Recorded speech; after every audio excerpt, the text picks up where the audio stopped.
One viewer is asking, what will you do to protect our teachers who work tirelessly on behalf of our students from extremist voices criticizing our US education system? Well, I think that's a great question because my role as a superintendent is I'm really the lead teacher, right? I'm the chief academic officer. I'm the person in charge. And it's great. But if I'm absent for a week, nobody notices. Is when your teacher's absent for one day, you notice, even though you try to get high caliber subs and everything. The teachers are where the rubber meets the road. So I would do everything in my power to protect them and support them. You know, I have to get acclimated to the DOE and the state requirements for Virginia, but we've had similar conversations in New Jersey. And, we're compelled to adhere to the state standards for student learning. And whatever those learning standards and expectations are, they come from the legislature. And our responsibility is to make sure we implement them via our individual curriculums.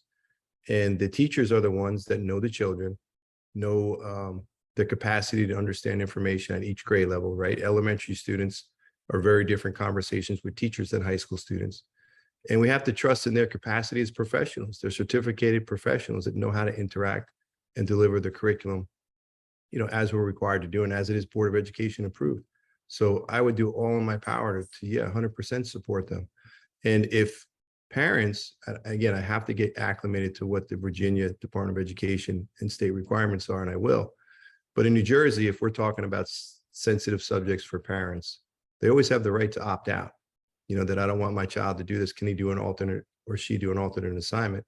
I don't know if that's the same path in Virginia. I have to research that and be, I want to speak on it if I'm not sure about it. But we trust in that two things, at least where I'm at now, is that for our parent community, we're not going to do anything that's going to harm your children. That's not our goal. We're partners. We want to work together to provide a superlative education for the children. And you can't do that if you're at odds with each other. So I would try to support that, but definitely support our instructional staff, because at the end of the day, those are the people who we have on the front lines that are implementing what we want our goals and everything for our school system to be. Absolutely. Another viewer submission is, I hear all too often about fights, vaping, and teacher turnover. How will you lead an approach addressing these issues? Really great questions. The vaping pandemic and problem with vaping is everywhere. We would do our best, obviously, try to limit that in schools and that kids have access to and are allowed to do that. I'm sure it's not permitted, but kids do that anyway. It's probably easier to hide the vaping than it is with cigarette smoking when I was a kid.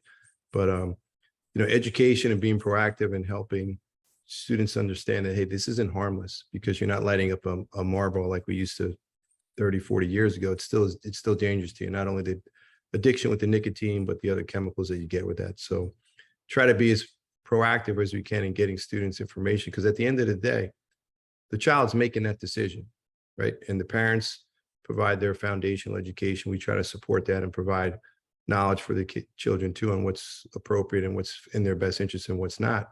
But at the end of the day, it's their hand, it's their mouth. They're the ones that are going to be doing it.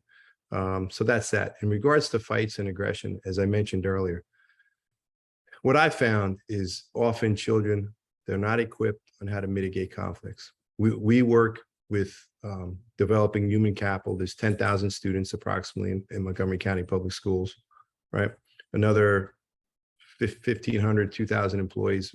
That's a lot of people every day interacting. Inevitably, in a great organization, conflicts are going to arise and things are going to happen. What we have to teach the children, how do you manage that?